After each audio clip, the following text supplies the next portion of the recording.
السلام عليكم ورحمة الله وبركاته. متابعينا في رحمن سنتر، أهلا وسهلا بكم. إن شاء الله النهاردة هنشوف عينة من أطقم المية والشاي المصري اللي هي بتكون تقليد لأطقم المية والشاي التركي. وطبعا السعر بيكون النص بالظبط، يعني مثلا اللي حاجة هتلاقيها ب 470 هتلاقيها في المصري 245 وهكذا. وهنتفرج دلوقتي مع بعض على الأسعار والاختلافات ما بين المصري والتركي.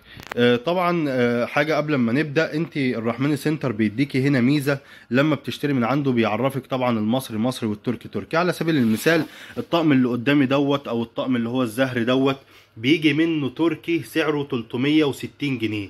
الطقم دوت مثلا سعره 215. نفس الكلام في الطقم دوت نفس الكلام. طبعا لو انا بجيبه ببيعه ب 300 ب 360، انما انت لو شفته بره طبعا هتلاقيه ب 400 و500.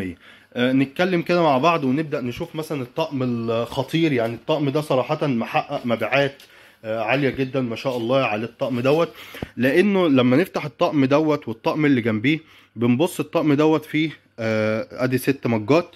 6 مجات اللي هو المج، 6 شوب الشاي، يعني 6 اللي هو كوباية الشاي العادية اللي من غير يد، و6 اللي هو شوب المية، ومعاه سكرية. لو بصينا هنا على الطقم اللي جنبيه، الطقم دوت سعره 470 جنيه الاول.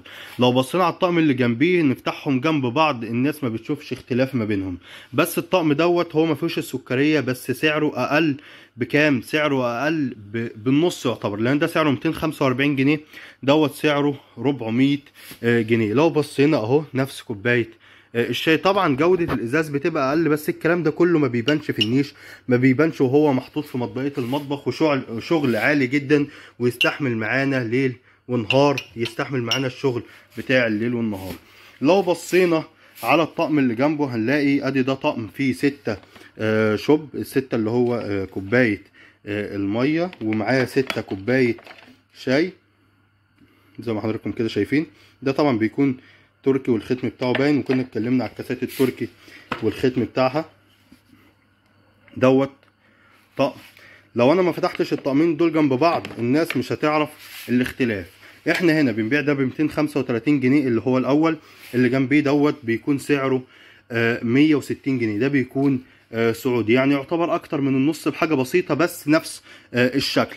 لو بصينا برضو للطقم دوت بيبقى فيه منه الموف، في منه الزهر زي كده، في منه الاسود، في منه الاحمر. في التركي بيتباع مثلا الطقم زي كده بيتباع ب 360 جنيه. طيب الطقم دوت اصلا لما بيتحط في ده بيتحط في النيش ده، طبعا كنا متكلمين ايه اللي بيطلع وايه اللي ما بيطلعش من الكاسات. اللي محطوط عليه ده قطيفه. القطيفه ديت سواء في التركي سواء في المصري هي بتطلع، لانها بتتحط على البارد ما بتخشش فرن، فهي بتطلع. فانا لما دايما هجيب قطيفه يبقى اجيبه مصري احسن، واوفر نص السعر في حاجه تانية. وزي ما احنا طبعا بنقول لكل الناس ان احنا مش هدفنا ان احنا نبيع لحضرتك، احنا هدفنا ان انت تجيبي حاجه تستخدميها وحاجه تشرفك. فانت جبتي مثلا تجيبي مثلا تدفعي في دوت 100 215 جنيه، توفري الباقي في طقم حلل اللي انت محتاجاه يكون بجوده عاليه. وطبعا مش عشان خاطر الحاجه تركي او مصري تكون التركي تكون عاليه او المصري تكون رخيصه، لا، ده طبعا في منتجات مصريه بتكون او تفوق المنتج التركي بمراحل. لو بصينا اهو ادي ده كوبايه، يعني ديت يعني الهافانا ديت او البوب بيقولوا عليها يعني في المجال ده. ديت بتبقى سعرها 100 جنيه. الستة سعرهم 100 جنيه. في التركي دول سعرهم بيعدي ال 150 جنيه. لو بصينا برضو على الطقم دوت في شبهه بالملي تركي ب 300 جنيه، دوت سعره 199 جنيه. نفس القصه هنا. وانا طبعا بقول لحضراتكم ما دام هتجيب الكاس القطيفه اللي هو بيطلع يبقى هتجيب الكاس دوت. وبرضه نقطه، الناس عماله تقول لي طب ده اشكال والوان، احنا ما ده مثلا ساده، انما انا معظم بيبقى اشكال والوان. حضرتك هو في الساده وفي الاشكال والالوان، بس مثلا هوري حضرتك حاجه كده بسيطه.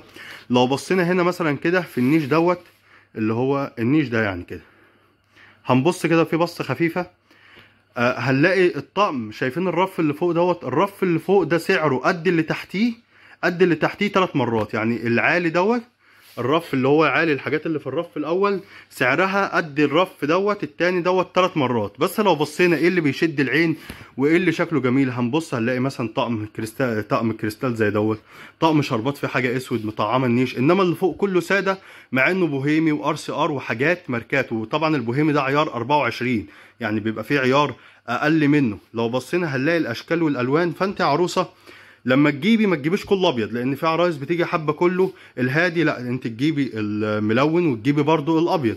برضو مش بقول الملون لان في عرايس ما بتحبش الشكل اللي هو الوان الطيف ده، تجيب مثلا حاجه مكسوره باسود، تجيب مثلا حاجه عليها لاستر زي الالوان ديت.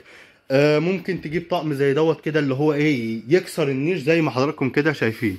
اللي فوق ده هيبقى مصير العروسه اللي ما بتجيبش الابيض بس، تمام. واللي تحت دوت هيبقى برضو يعني باين قوي او يعني لون شديد قوي، يعني كاننا مقفورين في الالوان.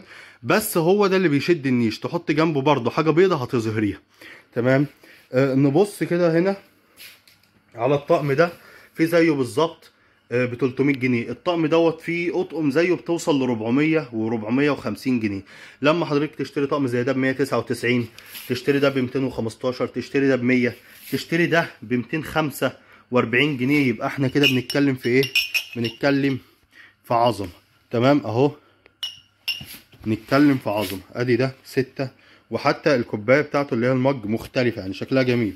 طبعا لو عايزين الكوبايه ديت يعني اعتبرونا يعني مصنع كاسات، اللي انتوا بتحلموا بيه في الكاسات ان شاء الله يجي لكم. دي الكوبايه التركي، يعني مفيش فيها اختلاف كبير، يعني هتلاقي نفس الرسمه ونفس النقش، وهو طقم زي دوت برضو بيعدي. دي كانت عينه بسيطه. طبعا في من الحاجات دي او اطقم الميه والشاي، في منها الساده، في منها الكريستال البوهيمي، في منها الار سي ار، هتلاقي منها كل حاجه. وطبعا كل واحد بيجيب على مقدرته. وطبعا عايز نوصل للناس ان الكاسات المصري او الشربات المصري او اطقم الميه والشاي المصري دي برضو كويسه، ودي يعتبر معظم المبيعات بتكون منها، لان برضو النيش مش بيستخدم قوي، فالناس بتجيب برضو الحاجه الهاديه بحيث تخلي الباقي في ايه، في منتج اعلى. وشكرا لحسن متابعتكم.